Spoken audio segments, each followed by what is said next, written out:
this used to happen in my classrooms. Just stand here and everyone goes quiet.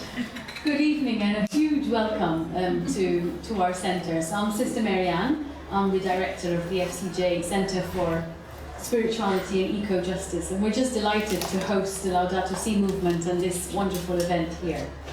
So I just leave you in James' capable hands, who will lead us through the rest of the evening. Thank you, James.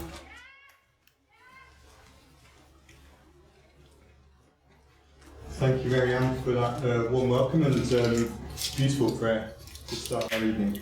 And thanks so much to so many of you for being here this evening as well. Delighted to have you here for this event, which is as part of London Climate Action Week. Delighted to have so many people here, and also obviously people who've come from far afield, perhaps not only for this event but also for other things that are happening as well. Just to briefly introduce myself, I'm James Buchanan. I work for Laudato Si Movement and I'm the Climate Finance Campaign Manager. I'm based near Oxford in the UK. We'll share a bit more about Laudato Si Movement shortly, but we'll move straight on to our first speaker. We're delighted to have with us Sister Susan Francois from the Sisters of St. Joseph of Peace, who's over from the US at the moment. She's just been on retreat in Rome, and she's been over here for meetings with her congregation over the last few days as well. Sister Susan is the Assistant Congregation Leader and Treasurer for the Sisters of St. Joseph of Peace. She's also Vice Chair and Secretary of the Board of Trustees for the Investor Advocates for Social Justice in the US as well. There's much more that I could say, but I'm going to hand straight over to Sister Susan. So thanks so much for being with us this evening. Thank you.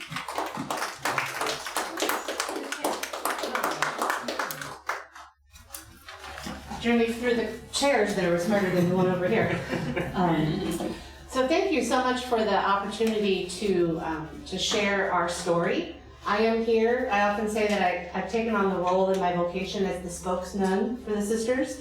But I'm here to tell the story of the sisters, and I stand on the shoulder of generations of the Sisters of St. Joseph of Peace, starting with Mother Frances Clare, Margaret Anna Cusack, who brought to our congregation our first investments. She brought railroad shares with her as part of her dowry, and also the proceeds of her books that she used to feed the poor. And so from the very beginning, we've used our investments to fund our mission. And the mission, as she named it in the first constitutions, to promote the peace of the church, both by word and work. So we were founded 141 years ago in the East Midlands in Nottingham, England, and approved by Pope Leo XIII. And Catholic social teaching has really been part of our ethos and our way of being from the very beginning. And days after the first profession in 1884, 3 sisters went to Grimsby, started our first mission there. We still have sisters in Cleethorpes. But then by November, we were in Jersey City, where I live now, in a house that was bought by our founder. And 6 years later, we were invited out to the Western United States and Canada. And so we have been these 3 places ever since. And we continue to live and minister in our 3 regions. As James said, I am the assistant congregation leader. We have 1 leadership team for our 95 sisters that are spread across these 3 places. And I'm also the treasurer, bursar, as you would say here. And I am a trustee of our charity here in the UK. You may wonder, or maybe not, why is it that women who have a vow of poverty have investments to invest ethically? And it really is because of our vow of poverty. We share our resources, and we use those to care for our sisters and also to promote our mission. And as we see in our constitutions in the section on poverty, the sharing of ourselves is integral to our mission as peacemakers, and especially caring about those who are oppressed and bringing about the well-being of others.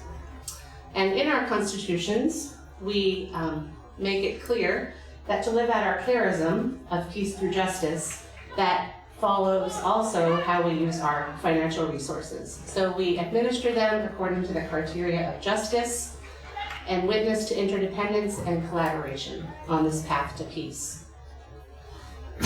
And even our constitutions, which were approved in 1994, well before Mensorum Bonum was issued, call us to be alert to our policies of banks and corporations, where our monies are invested, and to make sure that we use them in the service of justice, life, and peace. So, of course, we have an investment policy, but more than that, our constitutions tell us that that's a bottom line of what we have to do.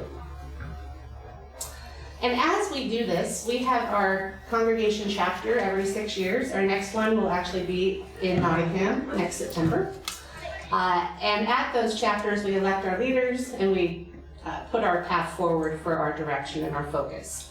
And that is what we use to guide everything that we do, but also how we use our finances.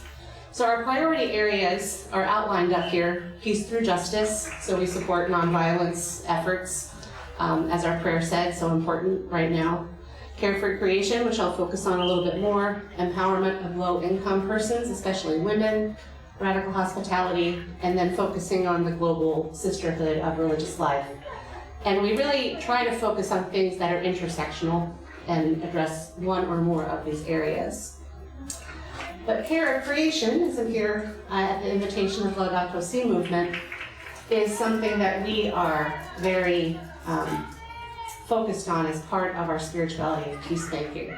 And while the Laudato Si Action platform and the 10th anniversary is a wonderful thing, my sisters were doing this when I was just graduating from high school and moving to university.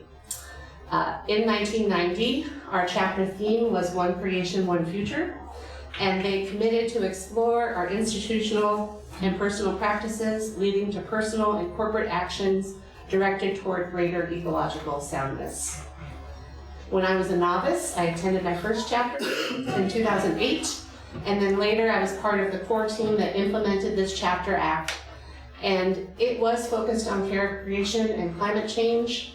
We named as a sacrilege the exploitation and destruction of our earth, air, water, soil, and species, and particularly committed to trying to reduce our carbon footprint in our ministries and institutions.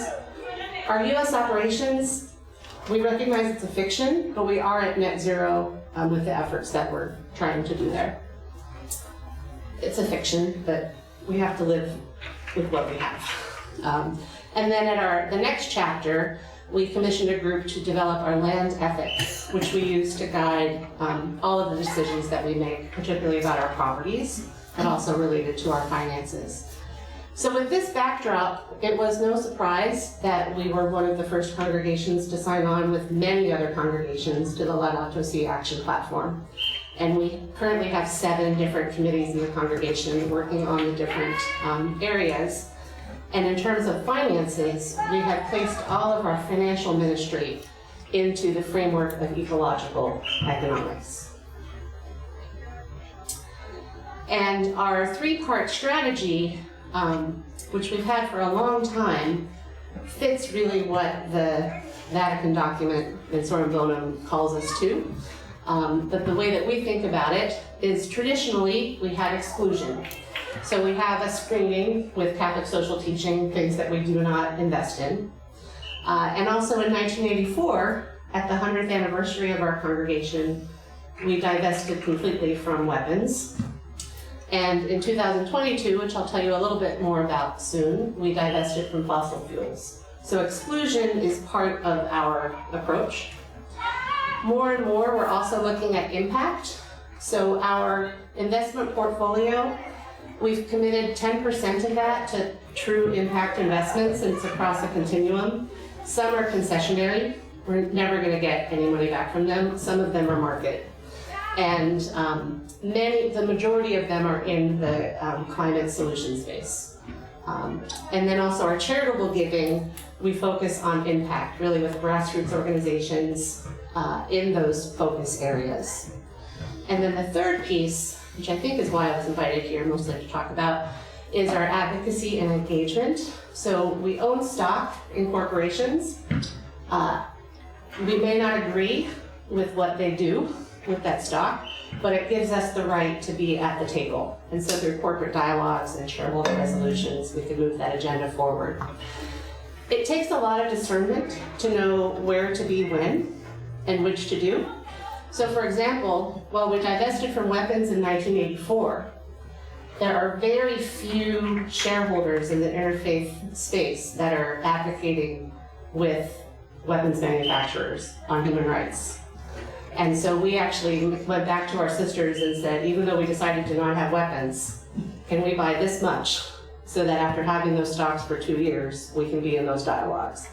So we now are, the Sisters of Peace now invest in 2 weapons manufacturers. But that is a decision, and it is a very careful decision. Other times, as we'll talk about, like with fossil fuels, we feel that we have a fiduciary responsibility not only to the congregation, but to Earth.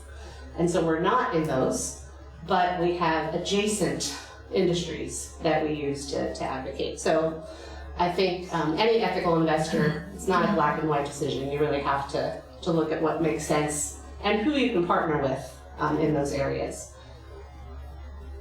So to the fossil fuel decision, these are the sister trustees. Sister Margaret Healy has passed away, but the others are still with us, and I've seen them all this past week. They decided in 2018 to divest our UK portfolio completely from fossil fuels. And so we have been in climate active funds since then. For a long time, we did really well. We're not doing that well right now. But again, we have a fiduciary responsibility to Earth, and long term, we know that it's the right decision to make. And so my advice to anyone that's looking at divesting is follow your values. If you follow your values, in the end, you'll get the financial value as well. But their brave decision in 2018 led the whole congregation, all of our portfolio in the US, to divest, and we were part of the 2022 global announcement. I think you'll recognize some of the groups that are down there represented in this room as well. And there is power in a movement, and there is power in collaboration. And so we were really delighted that our divestment decision was able to be lent to that larger voice.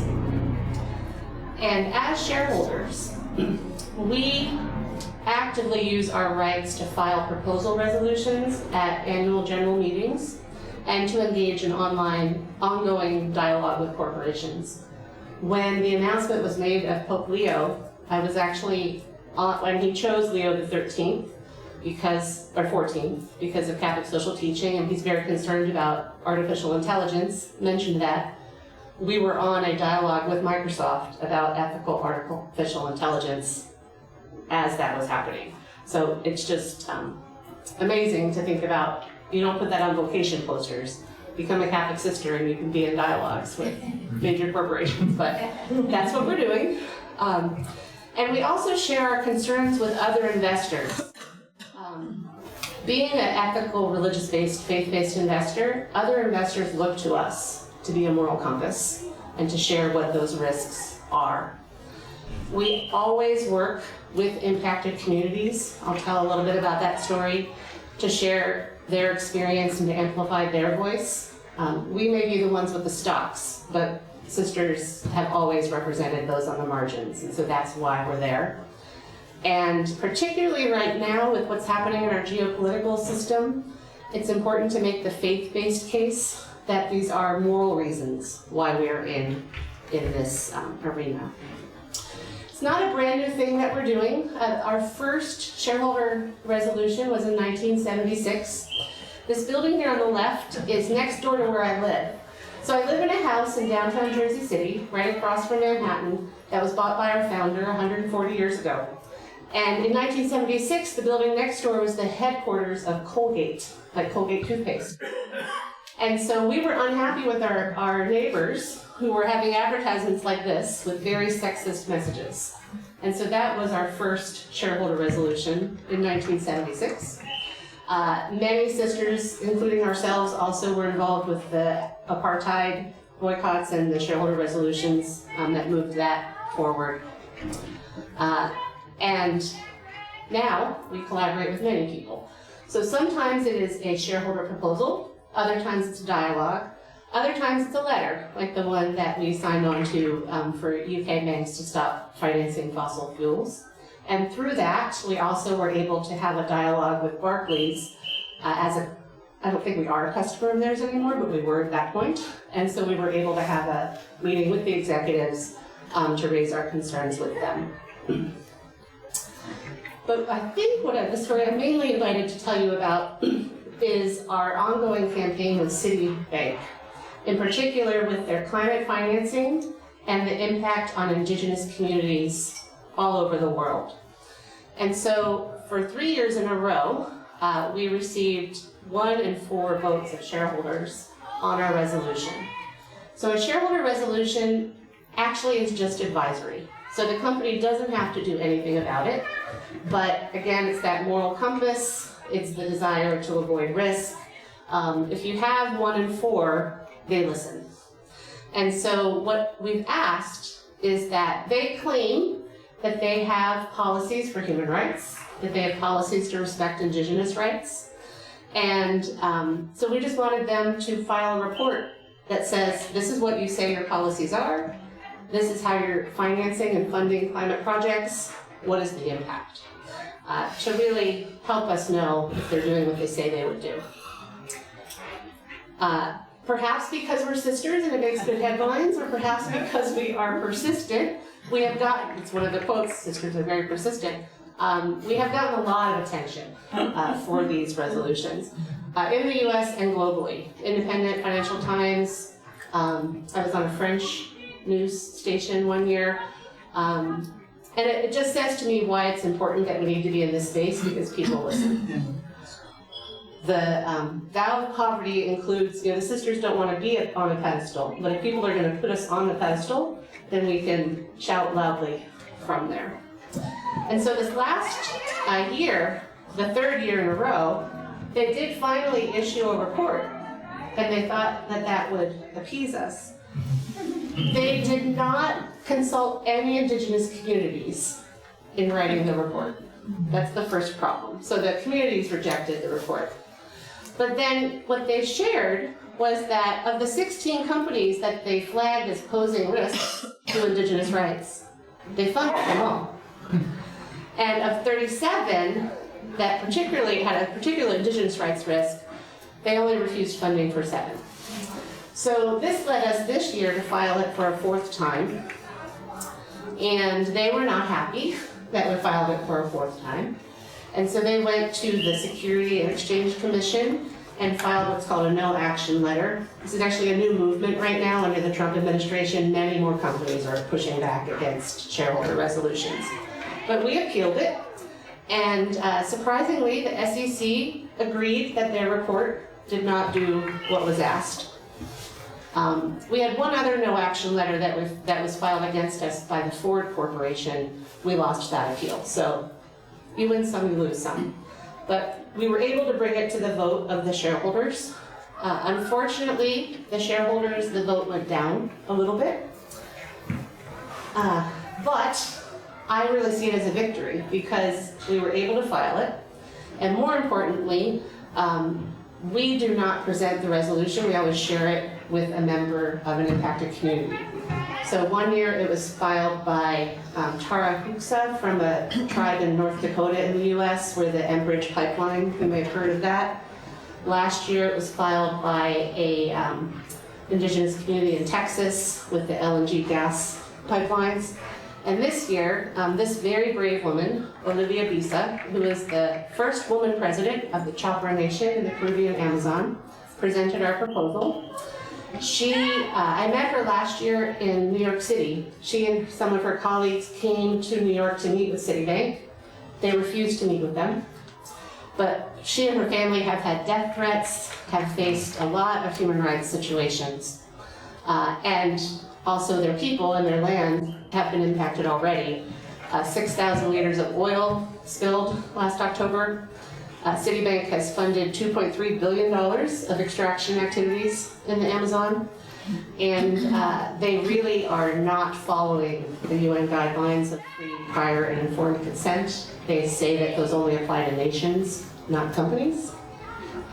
And so to have her speak on our behalf was very important. And this is part of what she said.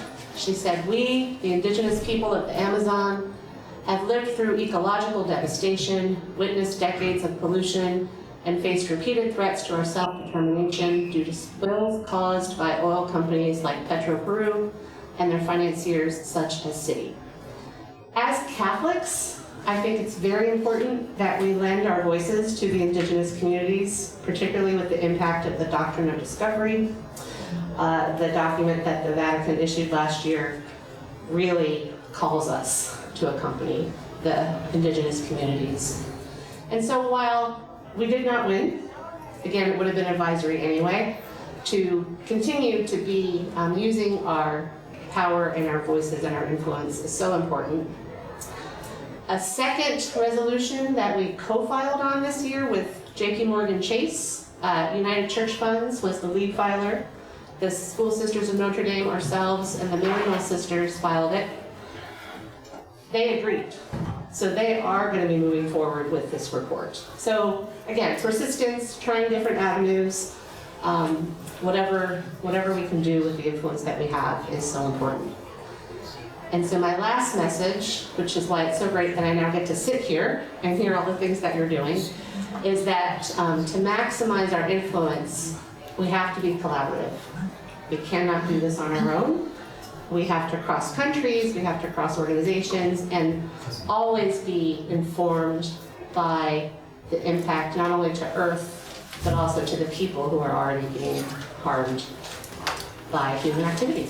So if human activity can cause the problems, human activity can lead to resolutions. So I'd like to end just by thanking you and really asking you to pray for my country. Pray for my country. There are good people who are working to do good things, and today there were hundreds of Catholic sisters on Capitol Hill praying the rosary as a public witness, and so thank you.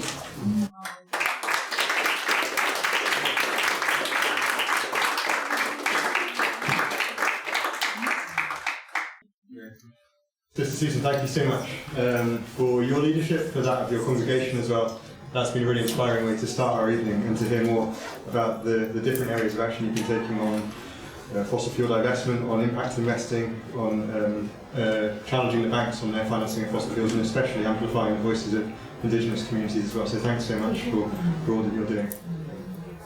I neglected to say at the start of this event that we're delighted to be organising this event in partnership with JustMoney Movement and Stand.Earth. So thank you to our co-sponsors and as I said before, to Marianne and the FCJ Centre for Spirituality and EcoJustice for hosting us. Our next speaker is Lorna Gold, who's the Executive Director of Laudato Si Movement. Lorna was the board chair of Laudato Si Movement for a number of years, so she was involved with the Laudato Si Movement for quite some time before becoming Executive Director.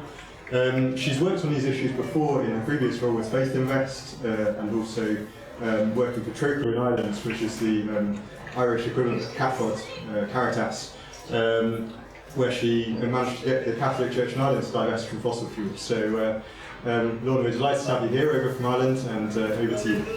Thanks, James. Lovely to see so many of you this evening, and thank you, Sister, for your words. I think that everything the sisters and generally the movement is doing in the US is so brave right now, and it takes a lot of courage, and yeah, our prayers are with you in this like really challenging moment that we have to believe will pass and sanity will prevail. I'm delighted to be here, and I'm so happy you ended on the note of collaboration, that this is a collaboration. It's a collaboration between Laudato Si Movement, Stand.Earth, JustMoney Movement, and there are lots of other organisations present here this evening that just because it was so last minute, we didn't manage to get all the permissions for all the logos. So I know that Operation Noah's here. I don't know if Share Action, they were going to, you're there. Share Action's here, and Christian Climate Action is here as well. So it's great to have this collaboration, and I think one of the messages or takeaways from me would be really that we need to collaborate more, and we need to understand what that means. We need to we can't have platitudes around collaboration anymore. We need to really galvanise collaboration if we want to succeed. So I have a little bit of deja vu, because the last time that I was in London talking at an event like this, I was the interim CEO of Faith Invest, so I was in a completely different role, and we were doing it in collaboration with Operation Noah, and there was a lot of similar people were here. And now James has joined us at Laudato Si Movement, which is wonderful to have his expertise and the network that he has brought into our organisation. I've been asked to just set a little bit of the big picture, very briefly, and I mean, this year is a special year. It's a special year because it's 10 years is the number this year, so 10 years since the Paris Agreement, and it's also 10 years since Pope Francis penned and published Laudato Si, released it to the whole world, and it's. When you cast your mind, you were casting your mind back a bit further than that, but for me, casting my mind back 10 years ago, how much has changed in terms of the landscape of faith-based investing, of the awareness of the ecology around these issues. It's quite remarkable. A journalist during the Laudato Si week, which is the last week of May, where we celebrate the anniversary every year, a journalist asked me, so what's changed with the Laudato Si movement, and have you seen any changes in the last 10 years? And I was like, well, obviously he hadn't done his homework. Because I said, well, we've changed a little bit. We didn't exist 10 years ago. We absolutely, when you think about it, the Laudato Si movement and all the connected organisations to that, the movement didn't exist, and it's only really in the past 5 years, so since COVID, that the whole Laudato Si movement has really started to galvanise and to accelerate and to build real momentum, also at the grassroots. We're now present in 140 countries, so we have Laudato Si animators present in 140 countries. There are now 77 chapters of Laudato Si, and as the executive director, I still get surprised when I keep finding out we have chapters in this country or that country, and you're like, wow, this is amazing. And the movement is growing really fast, especially in the global south.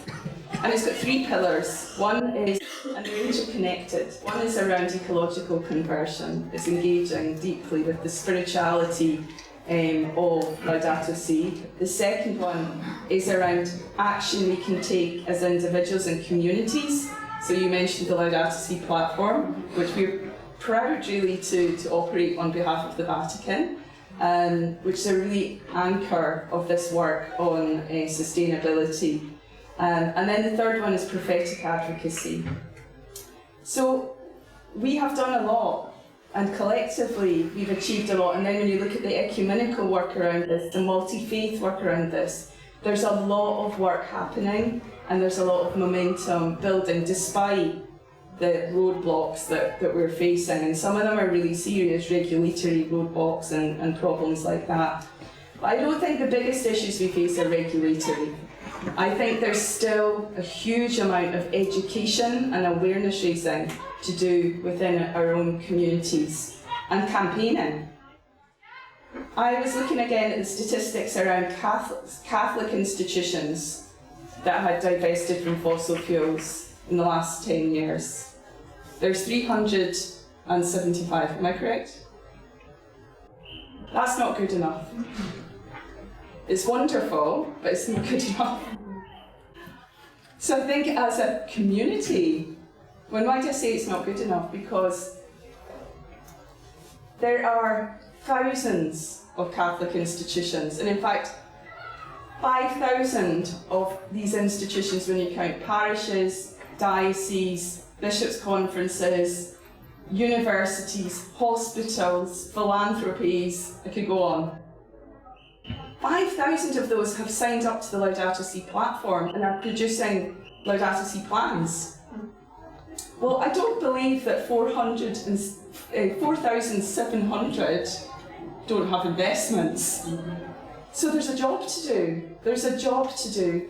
And I think one of the things I want to kind of see how to navigate is how, even in the UK context, now I know most of the dioceses have divested, James can give the statistics on it, but how do we move forward and create momentum around this? Not just divestment, there's the banking issue as well. How do we reframe it around the urgency of getting faiths out of fossil fuel? How do we reframe that story so that people really understand the urgency and the fact that the crisis we're facing today, which is a conflict now, is driven by a fossil fuel economy. It's driven by arms, it's driven by the industrial arms complex, but it's underpinning that is fossil fuels and a resistance to change, a profound resistance to change. So we have a huge amount of work to do, also to leverage the examples, the wonderful examples that are there, to do case studies, to share those, and to do peer-to-peer engagement with companies, but also we need to create a movement of engagement with our peers. So those networks are so important like ICCR and others that are involved. Faith Invest, I know, is still involved in this work as well, and Share Action, others that can give really good advice. To conclude, James had asked me to say a few words just around the story in Ireland, and it was really inspiring at the time, but it's the story to me is how the impact that why should faiths divest and publicly get out of fossil fuels? I think the story in Ireland really gives an example of why that's important. We set out in 2017, after a really important conference when Laudato Si was launched, to see what could we do as TROCRA, which is the Irish equivalent of CAFOD, to move forward the climate debate in Ireland. And we landed on this idea of divestment from fossil fuels. And through a process of educating the bishops around this and really helping them, we ran an in-service training for the bishops on Laudato Si. There's an opportunity to do that as well in the Catholic world now, to do 10 years since Laudato Si would be like an in-person a training around what's happening. And that was fundamental in shifting their consciousness. And after quite a long process of deliberations and moving through the conference, they made a public decision to divest from fossil fuels. And they worked in parallel with the Church of Ireland, who in the same month made the same decision, and it created a lot of publicity. But what happened then was that the whole divestment movement, it sparked something, because their divestment and then a broader campaign led to the universities divesting from fossil fuels. And then we decided as TROCRA, right, okay, we're not going to stop here. We think the government, the state, should divest its sovereign wealth from fossil fuels. So seeing what was happening amongst the churches, we mobilised people to engage their members of parliament, the TDs, and we found a parliamentarian who would sponsor a bill. And we worked then with really expert lawyers who we sourced through Carbon Tracker. So we started pulling all the levers to change. And we succeeded in 2018 in getting the Irish government to become the first government in the world to legislate for fossil fuel divestment. And it was a real turning point. Now, we haven't divested the whole country and we've still a long way to go, but it was such a sign of the impact that faith communities and key institutions can have if they make a decision and they're brave enough to be public.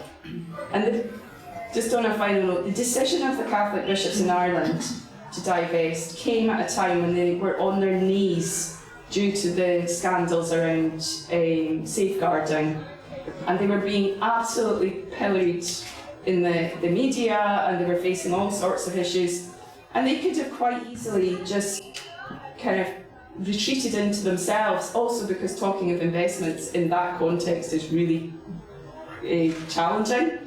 But they didn't, and they made this announcement, and I'll never forget that night. It was the eve of Pope Francis' visit to Ireland in 2018. In Christchurch Cathedral, it was packed, mainly with young people, multi-faith, and the bishop got a 2-minute standing ovation.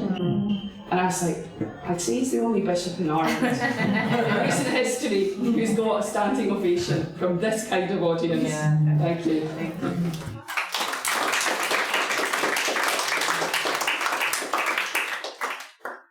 Lorna, thank you so much.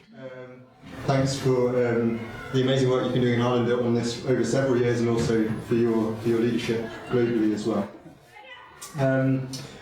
Our next speaker is Martina Dominiak, and we're very privileged to have Martina here during London Climate Action Week. She's come over from Spain for London Climate Action Week.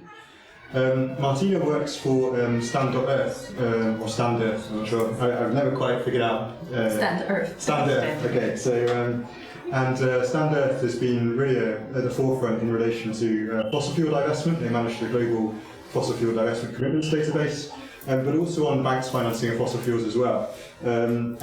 Martina leads the Exit Amazon oil and gas campaign to get banks off fossil financing in the most biodiverse region in the world. So we're really delighted to have you here this evening, Martina, and look forward to it. Thank you.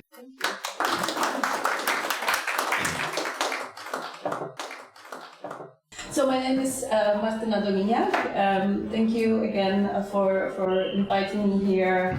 I will present our Exit Amazon Oil and Gas initiative, some key findings from our 5-year-long now research and our campaign. 2 years ago, we launched a public database. Everyone can look it up. That organizes financial information about loan and bond underwriting. The focus is on financial flow into Amazon oil and gas. Specifically exploration, production, trade, for projects designed to expand oil production in new and current oil blocks. So, thanks to our research, we were able to trace around $23 billion that go into that industry. And what have we found? We have nearly 300 banks in our database, but just 5% of all the banks are responsible for over 63% of that financing. You see here the top 10, some known names mentioned already by Sister Susanna, Citibank, some European banks, as well as some big Latin American banks. So there is this oversized role of a small number of banks that indicates that where should we focus our efforts on, but also shows how a small number of institutions has big impact in the region, and the effectiveness of their policies and their action will have big impact on the entire sector. After we found out which banks are sort of the main culprits, we looked closer into how is that possible that although many of them have policies that claim to protect people and nature, this financing is still possible. And the answer is quite simple. It's greenwashing. It's allowing the money to flow through loopholes. Banks often do not know what is happening with the money, and they, I would say, prefer to stay it this way. It's just more convenient. So we identified that in the database that we have, most of the transactions, over 70%, are structured in a way that banks actually do not need to apply enhanced due diligence, and so they just finding different ways to minimize their liability. It can be done through general use of proceeds type of loan or bond. It can be done by going into a syndicate with other banks where there just is less liability, or it can be done through type of financing. Bonds underwriting mean less leverage compared to loans. I'm not going to go too much into technical details. I think we don't need it here, but I guess you get the idea. What happens when banks actually apply policies? You may think that in the most biodiverse region in the world, banks actually will try to protect it. Well, the truth is that on average, these top financiers do not protect 71% of the territory of the Amazon. So policies have loopholes, but also there are many instances where they are not even applied.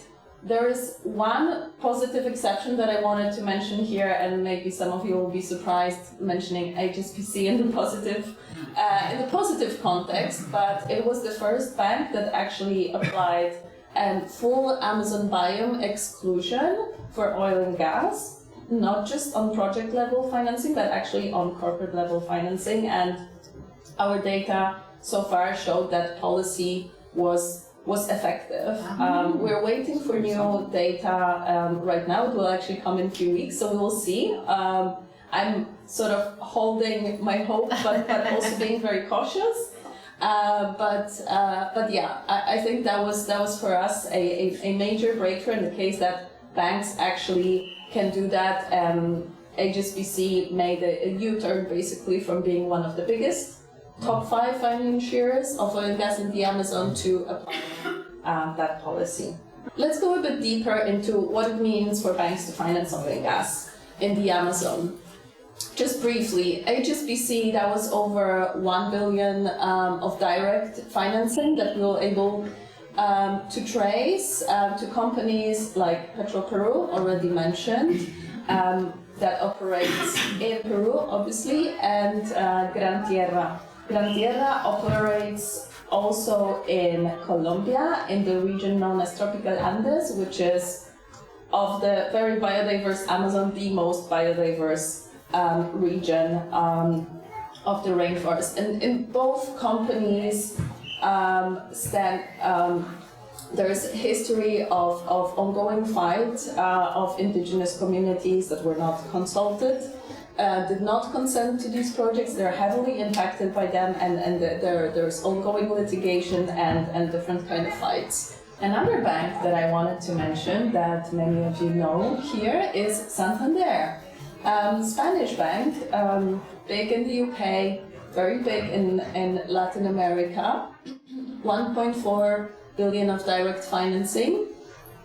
Also financed Petroperú, and another company, Eneva, which is a private Brazilian company that also entered indigenous territories, exploring gas. Same story, there is ongoing litigation, there is impacts on indigenous communities, but money keeps flowing. Both these banks that I just mentioned, HSBC, Santander, poured over 800 million each. The reason for this financing is to upgrade the refinery. But in order for this refinery to have any profit, the company needs to drill more in the Peruvian Amazon. There is no other way for them to pay back their debt. The indigenous fight is ongoing. There were several companies that intended to operate in this contested Block 64. They didn't manage, and just a few weeks ago, Petroperú had a bid to find another company to sort of like host that block with them, but they failed. And I think it's because of the indigenous resistance, because of many litigation and the constant fight against that controversial drilling. In a few years that we've been campaigning, we had 10 banks applying various kind of Amazon policies, because no bank wants to be associated with Amazon destruction. It is a compelling argument when we come to them, when we present our research, when we also facilitate meetings with impacted indigenous communities, when we try all various campaign tactics on them. they listen. Not always. We have wins, we have losses, but we're approaching COP30. We're speaking with more banks, and we're sometimes having some productive conversations, and we're hoping for more announcements coming that will help move these biggest financiers, especially Santander. Citi was one of the banks that actually also last year applied an Amazon policy. It was a substantial sort of like achievement, although the policy is limited to 20% of their financing. It is the biggest financier and the only American bank that moved. Again, I'm cautiously optimistic. I'm very curious to see our new data that is coming in a few weeks to see if that policy actually had any sort of impact on the actual financing, and we'll be reporting on that. Now, I wanted to mention the Banking on Climate Chaos report that came out just a week ago. I mentioned some of the wins that our campaign had. However, we know and we see it that fossil fuel financing right now is on the rise globally.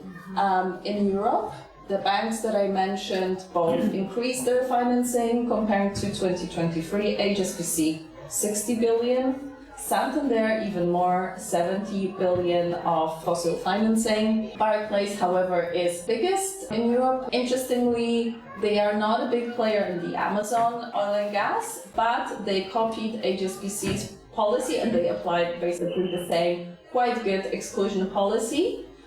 Which proves that banks are copycats. Once you get one, you'll get more of the same. In terms of, in case of Barclays, that is not that impactful on this bank itself because their financing is minimal. So I know it may cause some ambiguity seeing these bad fossil banks actually in that sort of like positive light. We're trying to have conversations with them and we're trying to sort of like acknowledge some of these steps, sometimes small, sometimes bigger, that they're making. So, as I said, fossil fuel financing is on the rise. Also in Europe, over half of European banks increased financial support for fossil fuels this year. And the reason why I wanted to mention that is the geopolitical situation we're in it doesn't allow us to have a very positive outlook on fossil finance.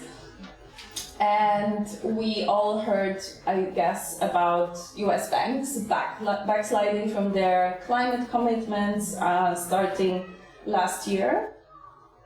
And we fear that European banks may follow. That already started with HSBC, unfortunately. And I think the question that I have maybe for us today and for the movement is, what can we do to hold these European banks accountable to sort of stop that backsliding? And I think there is a special role that UK plays and UK movement, because UK banks were the first ones sort of to start following the Americans, and if they follow, then other European banks may follow too. We need to stop that trend. And I think this place and the movement that many of you are representing definitely can play a big role in sort of trying to slow down or reverse or stop that trend, especially that also the regulation is becoming increasingly more difficult to achieve, not just in Europe but elsewhere. So maybe with that sort of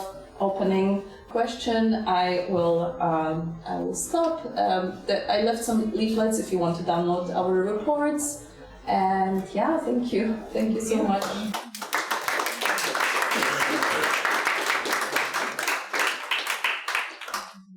Thank you so much, Martina, for the excellent work that you're doing and challenging the banks on, sounds like some steps forward, but a long way to go for many as well. And certainly in terms of the global picture and the rollbacks that we've seen among some of the banks as well, there's lots to be done. Right, our next speaker is Matt Caesar from JustMoney Movement. He's the movement builder at JustMoney Movement. Previously worked for the Joint Public Issues team, which brings together the Methodist Church, the United Reformed Church and the Baptist Union. JustMoney Movement has really been an excellent partner for us at Laudato Si Movement and for others in this room. on the issue of banks financing of fossil fuels and works ecumenically as well. So really delighted to have you here, Matt, this evening to talk more about that.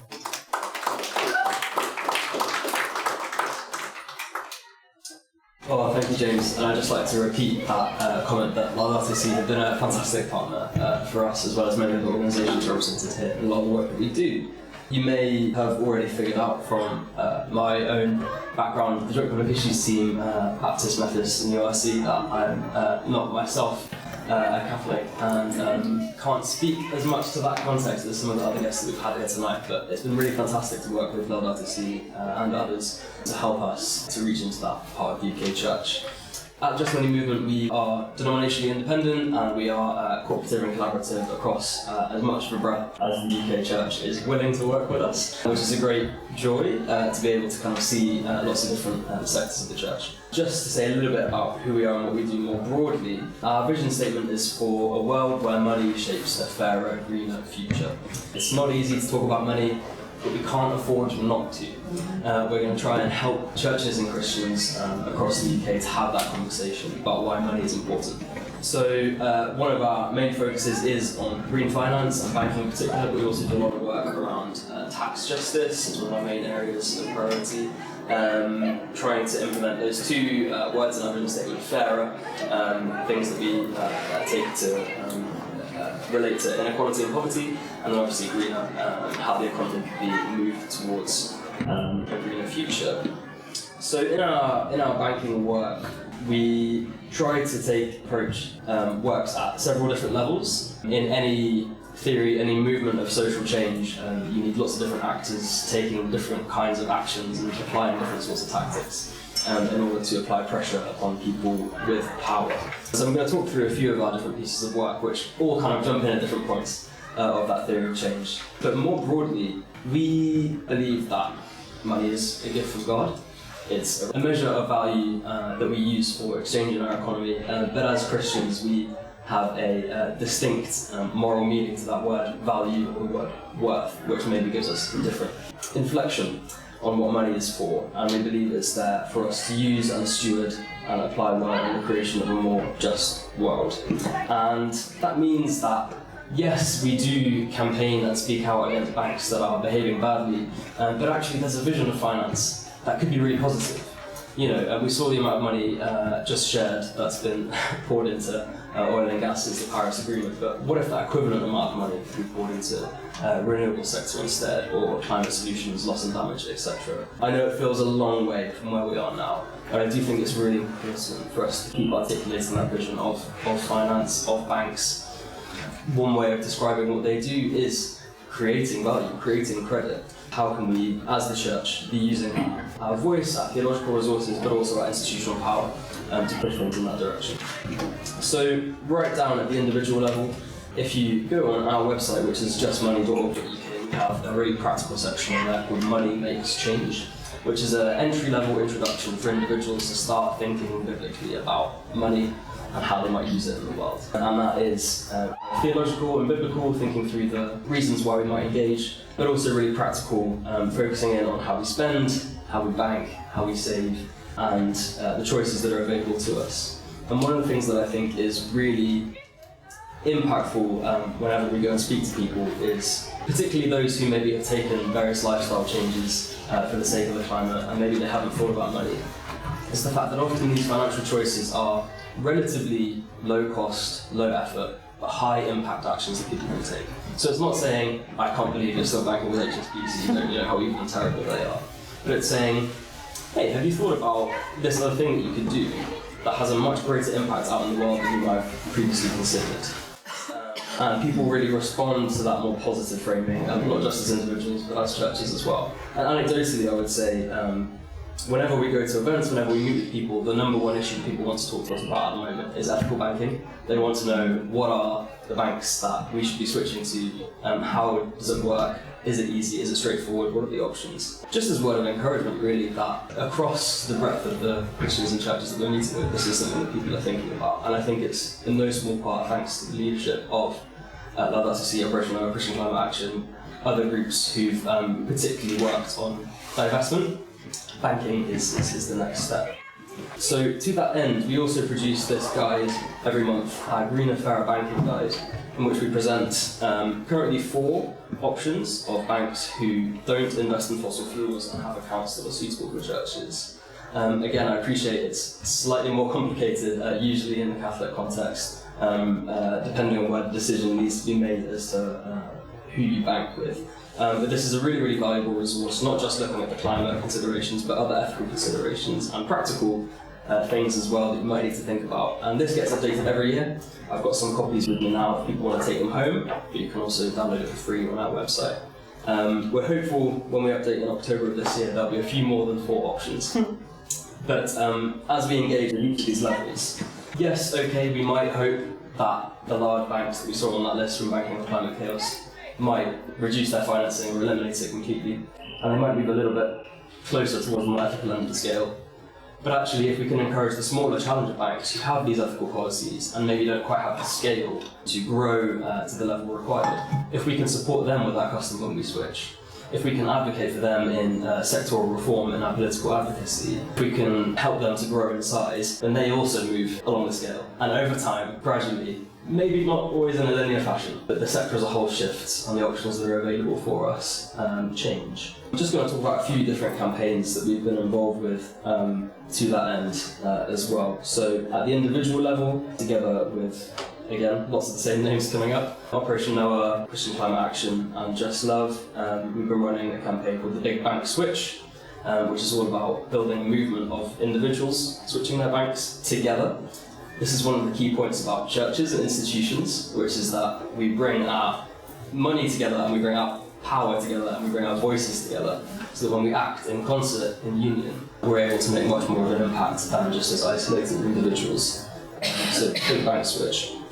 And then for churches, this is really exciting for me. We've recently started a new project called Bank Well. This came up organically out of the Just Love student movement. People aren't familiar, Just Love is a university society based in a handful of cities around the UK, which is generally, to be completely honest, more kind of conservative evangelical, usually almost entirely Protestant churches, large student churches, who, you know, may not necessarily be particularly engaged with issues of climate justice at best of times. But this is a group who have been resourcing students to engage with the Christian call for social justice in lots of different ways, including around the environment. And to cut a long story short, a group formed out of the Just Love network who wanted to take lots of little experiments that they'd done in each of their university cities, bring it together into a national campaign that could help churches across the country through the process of switching. So what we have now is a website, bankwell.uk, where people can go and sign up as a local representative for their church, get loads of information about the biblical case for switching your bank account and the practical case for why it's impactful, and they'll be assigned a casework supporter to oversee the process of switching, who can walk with them step by step. And that's really encouraging to me because these are volunteers, you know, they're not experts, but they've given loads and loads of time and passion to learning all about this process. They've run a trial with several churches. We've got a few really good stories on the website already of larger churches who've made the switch, and we're hoping to help 100 churches switch from banks that are investing in fossil fuels over the next year. So I'm really excited about that. As I said, it may be slightly more complicated for Catholic parishes for organisational reasons, but don't let that stop you getting in touch with us at bankwell.uk. It's already been mentioned, but in the autumn of last year, we helped to convene and coordinate the statement of concern to the UK's 5 big banks, calling on them to end their financing of fossil fuels. Just as St Joseph's Peace were involved, lots of Catholic orders and societies were undersigned on that statement. And that reflects, I think, one of the things that we try to do as a grassroots organisation, which is kind of to convene and mobilise and bring those institutions together, again, as I was saying, to use our power collectively in order to make change. And we got responses from all 5 of the banks, covered in a couple of national newspapers. To be honest, as I'm sure the theme from much of the presenters here is that our engagement with the banks since then hasn't been wholly encouraging. But it has led to an ongoing dialogue. It's led to AGM engagement with HSBC and Lloyds, and also through some of our JustMoney champions, the rest of the big 5 UK banks have been covered there as well. So that's how it all kind of fits together. We have individuals taking practical changes with their own use of money. We have churches as institutions and faith leaders coming together to use their moral voice to exercise their power. And then we have engagement at the board level and at the advocacy level as well, all kind of fitting together to hopefully push us on towards that goal of a fairer, greener future. But a lot of what we do at Just Money, really as a grassroots organisation, is that awareness raising and education side. So if you're looking for resources to help maybe people in your own congregation have the conversation about money, particularly with a climate lens, but broader than that, do check out our website. We've got small group studies, Bible studies, blogs, reports, all sorts of interesting stuff there that can help you. And just finally, before I finish, I'd like to highlight, coming up in October, from the 6th to the 12th of October, we have Good Money Week, which we run in combination with UK SIF, UK Sustainable Invest. I forgot what UK SIF stands for now. Anyway, this is a chance for us to talk publicly and boldly about why thinking about a good and just use of money is important for the churches to engage with. We'll produce a Sunday service resource pack that you can download and use to help with preaching and teaching in that week, and there will be various events during that week as well. So I'd encourage you that if this is an area of your faith that you want to engage more with and maybe help your own local congregations to investigate further, to talk about, to have an excuse to have some help in doing that, then do put Good Money Week in your diaries, 6th to the 12th of October. I've got various resources, copies of the Green Fire Banking Guide, some leaflets out on the table outside. Do come and chat to me afterwards as well. But yeah, it's a real pleasure to be co-sponsoring this event with so many fantastic organisations.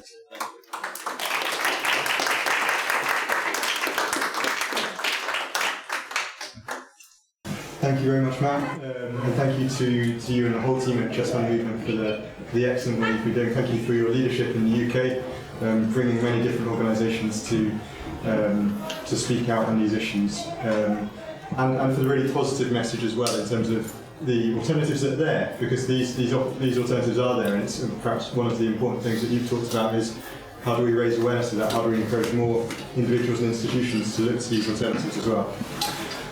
I'm now going to welcome Bikani Chitsu from Operation Noah. Operation Noah has been another excellent partner for us at Laudato Si Movement, particularly on the global divestment announcements over a number of years, and also on the bank's financing of fossil fuels together with JustMoney Movement. So Bikani is the campaign officer at Operation Noah, former colleague of mine, and it's brilliant to have you here this evening. Thanks, Bikani. Thank you. I've been known to run over, so I'm just going to give me some timer there. Thank you all so much for joining this evening, and thank you for including us in this really inspiring lineup. I joined Operation Noah about 5 years ago now, and I had a sort of ecological conversion of my own. I'd always been really inspired by social justice teaching of the church, but I'd really focused that mostly on humanitarian causes, and specifically from my region of the world. I was born and brought up in Zimbabwe, moved here as a teenager, and as I graduated from university, I'd sort of read Laudato Si, and it finally clicked to me that actually my faith, I'm born and bred Catholic, and my care for social justice issues and climate were deeply interrelated, and I finally joined the dots between climate impacts and humanitarian crises around the world. And my friend suggested I look into a role that came up a few years later at Operation Noah, and I was really moved by the organisation and their aim, which was founded in 2004, to provide a Christian response to the climate crisis. We're an ecumenical charity and provide support to work in interfaith work and leadership on this vital issue. Our approach is simple: we're faith-motivated, science-informed, and hope-inspired. And our mission focuses on promoting Christian leadership on climate. As we've heard today, people look at what the church does and take example from that.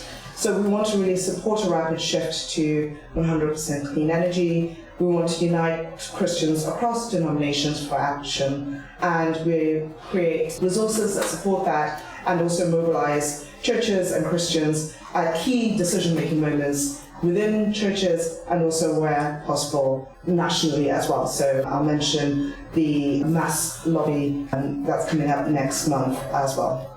So we're best known for our divestment campaign, which has been really well covered and mentioned already. I just want to add to that it was the Church of England's divestment in 2023 which gained a real sense of momentum and was reported globally and also continued to inspire others of all faiths and none to stop investing in the companies and in the damage that we've heard about today. On the other side of that coin is something that we are working more on at Operational, which is encouraging investment in clean energy and in renewable energy. And we're doing that mostly through our Green Investment Declaration, and we're encouraging church organizations to invest in climate solutions. The declaration is at 3 levels, Acorn, and points for whoever can guess what the last one will be. Acorn for those at the start of their journey, Sapling for those who've begun to make their first investment, and it's very obvious. Thank you. For those who are already investing in climate solutions and really want to scale their commitment. For our land use campaign, we're encouraging churches, the Church of England being one of the biggest landowners in the UK, to also think about how they're using their land to sequester carbon emissions by growing more trees, protecting peatland, and encouraging sustainable farming. A lot of what I was going to say has been very helpfully mentioned by all the wonderful organisations that we collaborate with, so I'm very thankful for maybe helping to keep me to time.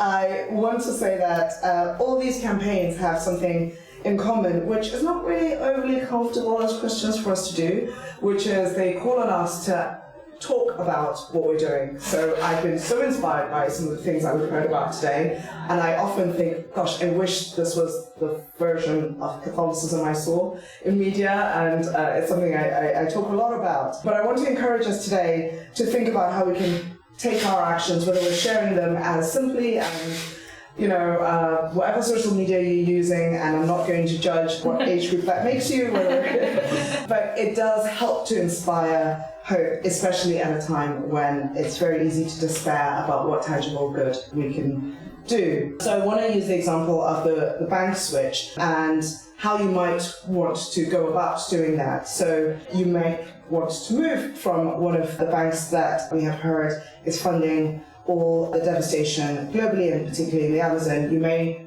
point to today and some of the stories that you heard about and write to your bank to tell them why you're moving on. Maybe share your letter online because that will show your friends, colleagues, those who are using LinkedIn. Maybe talk about why it is that you've made that decision. Perhaps your letter might inspire people who are working there or also Christian who share your values. You might want to share your letter in your church newsletter. For a couple of reasons. One, it might get your parish council to consider moving from their bank and switching to a greener bank. And that might in turn inspire your regional diocese and the church at a national level. I say this mostly because if I'm doing something cool, as well as working for Operational, I'm also an artist and a painter, and occasionally I get very told off by all my friends who find out I've had an exhibition after the fact. Feels a bit awkward, and I don't necessarily want to always be saying, oh, look at me, look at what I'm doing. But perhaps share that this is something that you have seen others do if it feels incredibly cringe to talk about it yourself. I also want to mention thinking about your pension as well. This is one of the really big ways in which you can make a difference. Personally, I've been really re-evangelized to my Catholicism by working on a Catholic social teaching toolkit, which specifically looks at climate investing. And I'd like to say I was working on this before Pokio, so before it was cool again. And we take the 7 key pillars of Catholic social teaching and really directly apply them to what that might mean in climate solutions. So for example, subsidiarity. What might it mean to have people from indigenous communities on boards? What might it mean for them to have right of veto? Sometimes when I talk to some of my friends who work in finance, they say this is pipe dreams, but I know that our economy is made up and we can shape that imagination as well. So within the toolkit, we also provide see, judge, and act resources so that we're not only looking at, as valuable as they are, spreadsheets and charts, but also taking resources and hearing from voices of marginalized people within some of those committee decision-making processes. We provide ways in which you might judge or discern and make some of those decisions. And then we also provide recommendations for actions. So that's available to download on our website, operational.org. We will also send you a printed version if you would like one. And I guess I want to finish by something I've been reading lately. It's not an endorsement because I have some beefs with the book, but Rutger Bregman has written a book called Moral Ambition. And I really love that it inspires people to think about how their actions can really, really make a difference. And he talks about how in times of crisis, the people who have done something, whether it's sheltering refugees, particularly during the Holocaust, or withdrawing their labor from planes that were flying weapons into other countries. The people that made those differences had one thing in common. I would love to say it's because they were all Catholic. It's not true, unfortunately. The thing that they had in common is that somebody asked them to do something.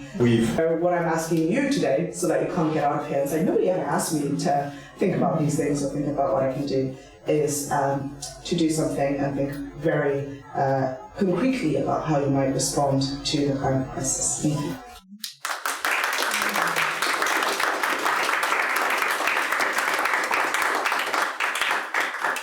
Thank you very much, Rakani. Thanks for the breadth of the excellent work that Operation No is doing on, say, fossil fuel divestment, also around big bank switch as well, and on the green investment too, and on the advocacy side as well. Delighted to have this evening as well Melanie Nazareth. Melanie has just been in the Holy Land for a few months as an ecumenical accompanier and has just come back in the last few days. We're active with Christian Climate Action over the last few years. We've worked together with Melanie in my previous role, Operation Noah. They were hugely supportive on the fossil fuel divestment campaign and increasingly now working on banks financing of fossil fuel. So I'd like to invite Melanie to share a little bit more about what you've been doing in Sydney County. Over to you.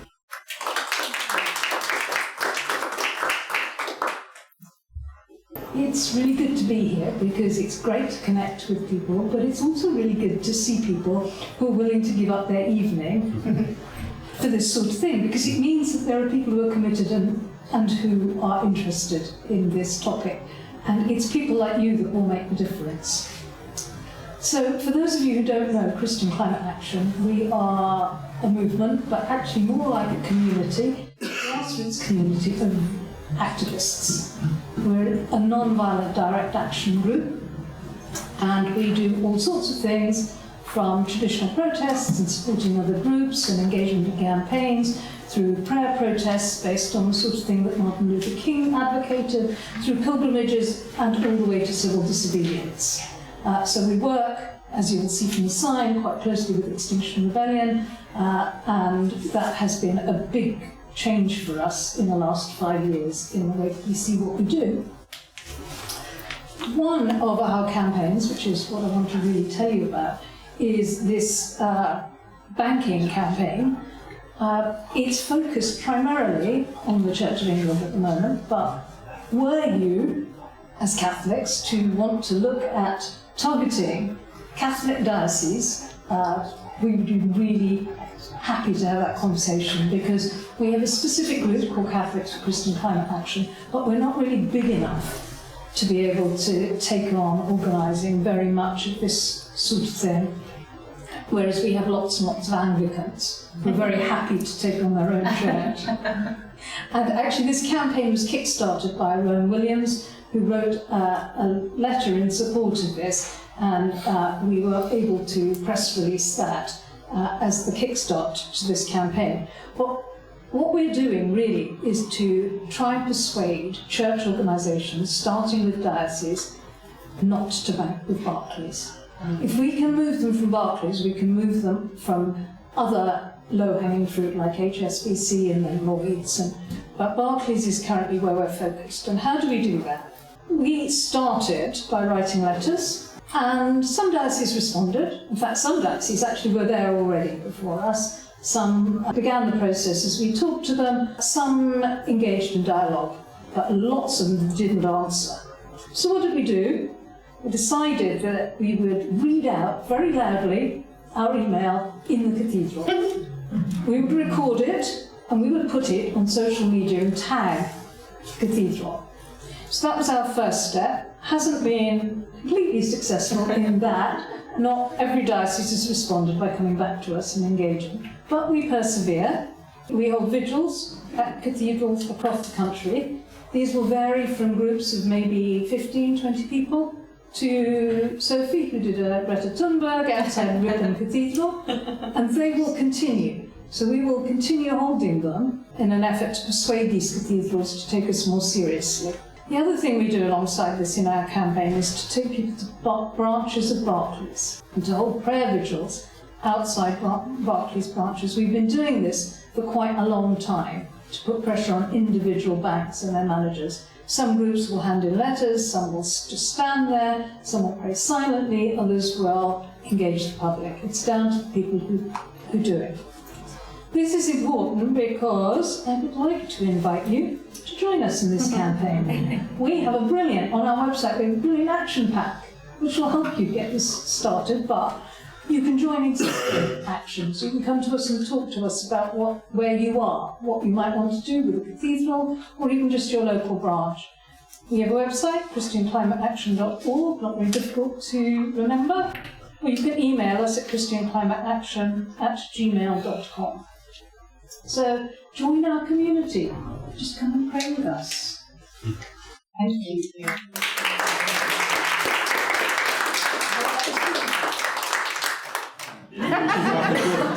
The gift of presents, yeah. So I'm going to keep this fairly brief, but I'm just going to try and sort of draw things together a little bit and just give a quick overview about some of Laudato Si Movement's work around both fossil fuel divestment and banks as well.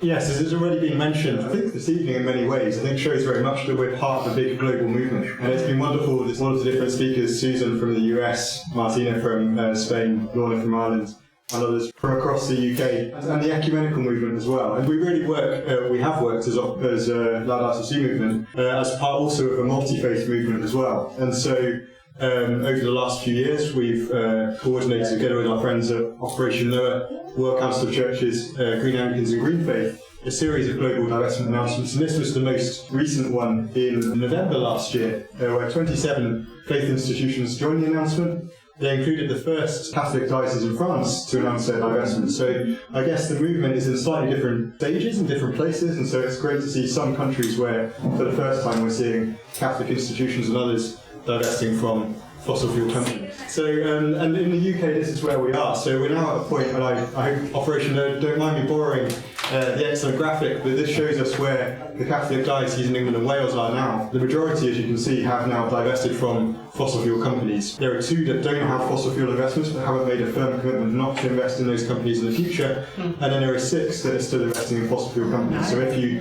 happen to see your diocese on that list, please do have a chat. We'd be delighted to support you in advocating with your diocese to drop the fossil fuel investments in the fossil fuel industry, as most dioceses in England and Wales have.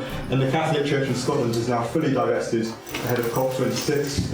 Again, that's something we work together on with Lorna as well. The Catholic Bishops' Conference and all dioceses in Scotland divested from fossil fuel companies. And as has already been said, I don't want to dwell too much on this, but UK banks fueling the climate crisis, and this was the Banking on Climate Chaos report that Martina has mentioned, but just perhaps to give one example, Barclays increased its fossil fuel financing by over 50% last year, the hottest year on record, which is really shameful, I think. There's a lot to be done to challenge the banks on this. This is, morally not acceptable, and I think this is a key role that the faith community can play.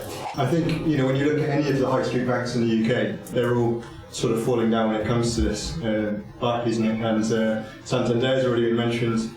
HSBC as well. There's obviously a lot of greenwashing that happens.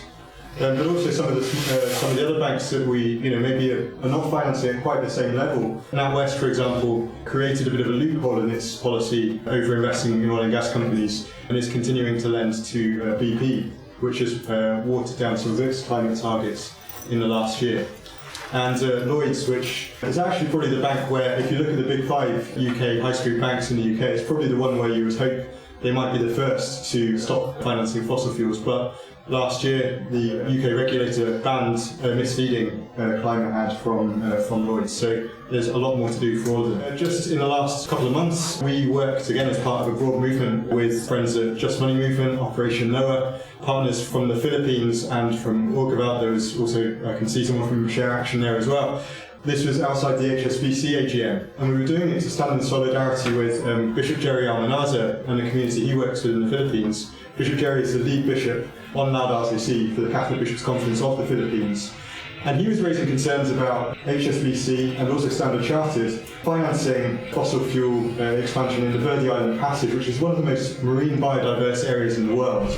And so we were there with, I can see one or two people here this evening, some of our Laudato Si animators who were there. We were there to stand in solidarity with Bishop Jerry, and then there were others on the inside, in front of all the shareholders, putting pressure on HSBC, and the same happened also at Standard Chartered a few days later. And then in France, unfortunately Bishop Jerry was due to come to the UK. His visa didn't arrive in time, but he did manage to go to Paris the following week, and so he went to the Crédit Agricole and BNP Paribas AGMs, and was particularly raising concerns about Crédit Agricole, big French bank, financing fossil fuel expansion in the Verde Island Passage, basically fossil gas power plants and liquefied natural gas LNG terminals, which in some places are being presented as a climate solution, but they're actually fueling the climate crisis even more. And this was outside Notre Dame Cathedral. There was a big mass with several French bishops, and so it was possible also for Bishop Jerry to speak to various French church leaders while he was there.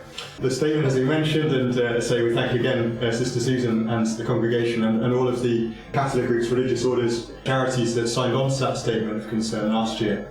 I encourage you to have a look at the Big Bang Switch if you haven't already. This is a really, it might seem like, I'm just an individual, but this is part of joining a much wider movement. And also to say, this is something, even if you've already switched back in the past, you might have been with one of the big banks that we've just mentioned before, but it's possible to join the Big Bank Switch and retrospectively register your bank switch if this is something that you've done in the past. So please do have a look at the Big Bank Switch website, on the JustMoney Movement website, and sign up if you haven't already. So I'm going to stop there. I think we've got, perhaps, would it be alright to have 5 or 10 minutes for Q&A? Would that be okay with some of the people here this evening? Yes, a question. The Pope, Francis, did an amazing job at drawing attention to the need for the world to change. And I'm not quite sure what I'm posing this question to, maybe Robin could help.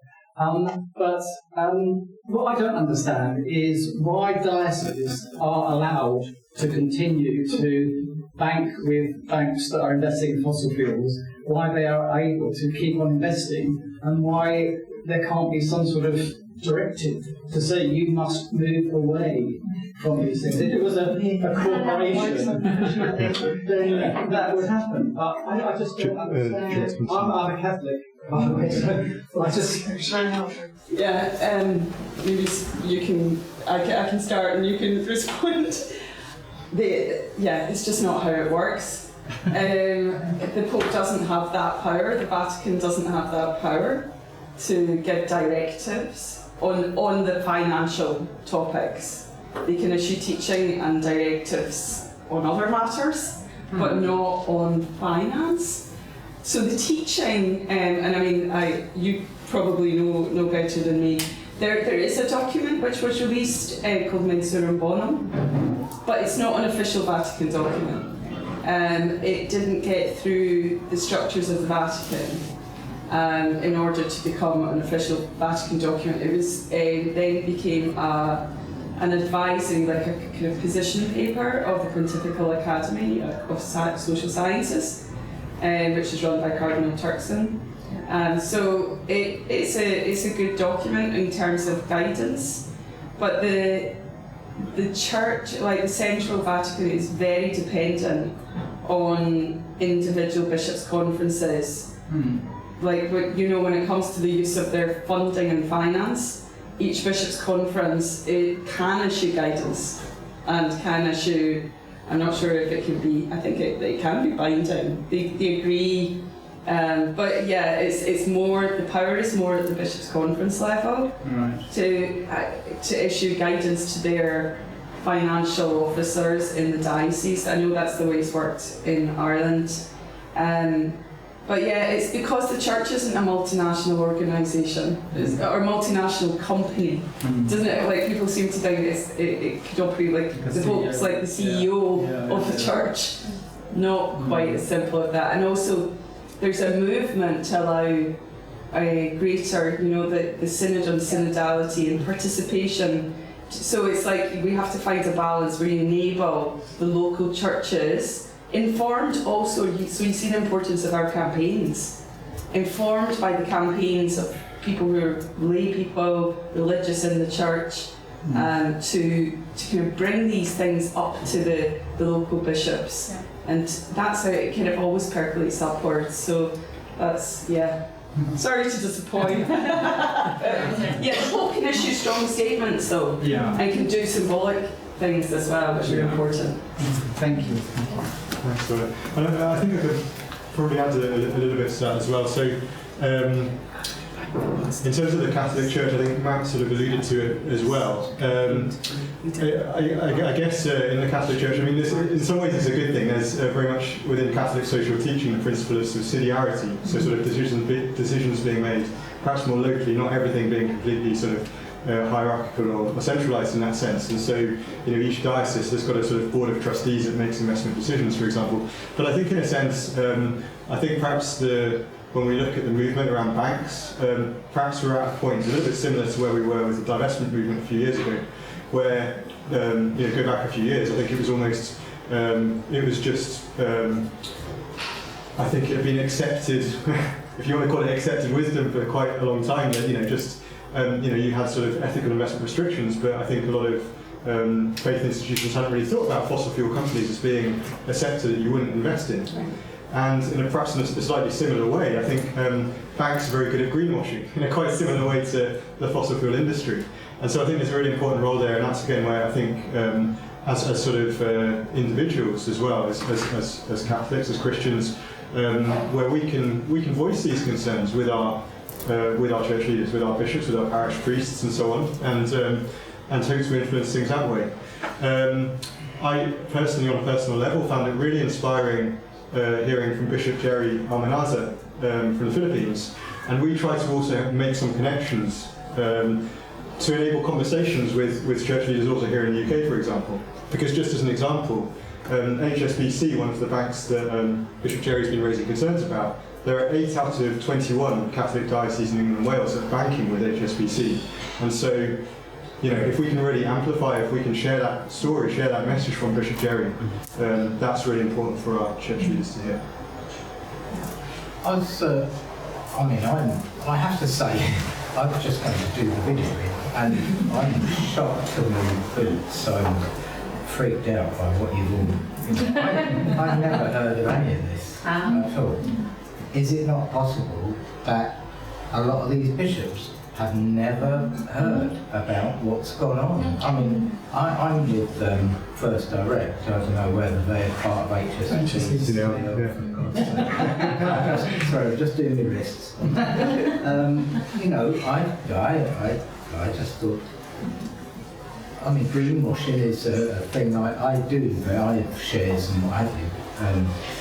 More in the microbiome sphere, but I just, is it possible that part of the reason that these dioceses haven't changed is they're like me? They've never heard of all these poor souls of having their Amazonian rainforest knackered as a result of these banks. Yeah, I think it's very true, and I think that's where I think it's important, when we talk about trying to move things on in the church. I guess as we're often told, when you're in the church, we are the church as well. We as individuals also, we are the church. But yeah, I think you're right. I think there are a lot of church leaders, there's a lot of bishops, there's a lot of religious congregations, a lot of individuals that have no idea that this is what our banks are financing. And so I think there's a really important, obviously, raising awareness, a role to be done. I think that's also where it's so good that we're part of a broad movement, and I think with all the different organisations that are here, raising awareness in different spheres in different ways, with different strategies and tactics at times as well. because, I don't know, Melanie, just to kind of give one example, I was just looking on the Christian Climate Action social media a few days ago. They were outside of Church of England Cathedral, and there were certain people connected with that cathedral that were trying to stand in front of banners. So I guess there's times where there's times where you have an open dialogue and where church is very receptive. There's also times where the message can fall on deaf ears. But I think the more the more that we raise awareness about this, I think the more that people are aware within the church as well. I think the more unstoppable change will be as well. So.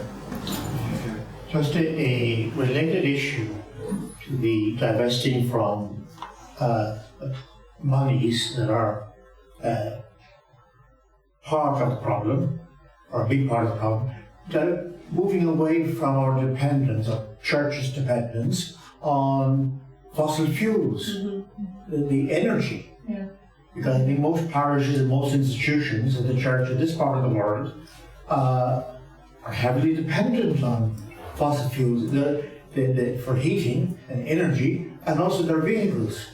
Can I invite any of the other panelists to answer that one? I don't know, Susan or... Well, I think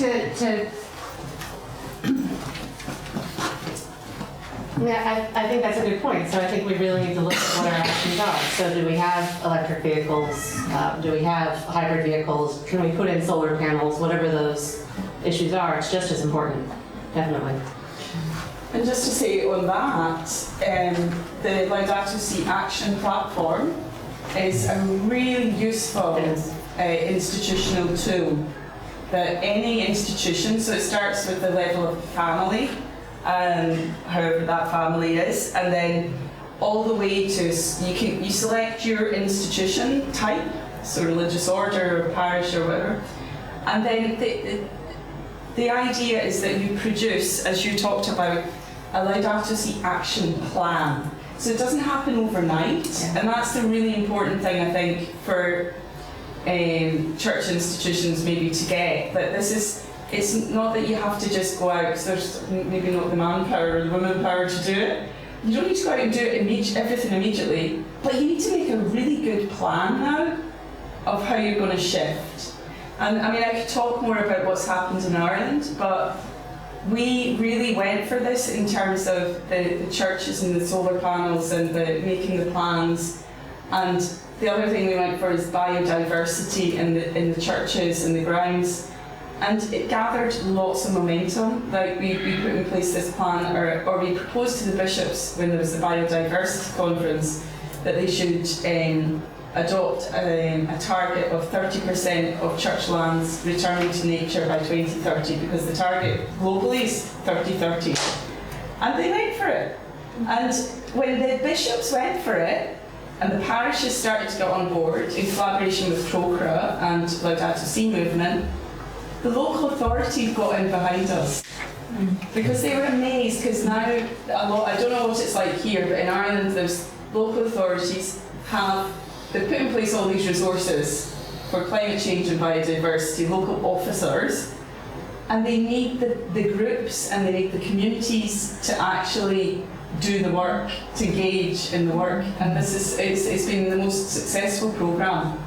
But I think it's about making a plan and encouraging the diocese. Have you looked at the action platform? Would you consider it? Could somebody come and present on it? And the website has so many samples of plans, so you can get ideas. Templates, yeah, almost like a template that you can download and Okay, I've just got one more question, so we're going to make this the final one. So, does anyone know who persuaded HSBC or Citibank to step down from the Amazon? Okay, I'm going to pass that one to Martina. So, of course, banks will not tell us exactly how they made that decision, but we believe it's been years of campaigning by us and partners and many other groups. I think what sisters have been doing for a few years with Citi contributed to that. These meetings between Indigenous leaders and bankers, I've attended some of them, and I felt they were very powerful. And as I said, also in the case of Barclays copied HSBC. So there is also that sort of peer pressure that plays a very big role. In case of HSBC, what I also know is that at that point in time, there were people in the leadership of the bank that deeply cared about certain of these things, and they drafted policies that they believed were good. Now they're not in the bank anymore, and the bank is backsliding. So I think there is a combination of these factors as well. Yeah. Thanks, Martina. Well, we're past 9 o'clock, so I'm going to draw things to a close now, but I just really wanted to say thank you so much again to all of our fantastic speakers. Thank you so much again to Marianne and the FCJ Centre for hosting us.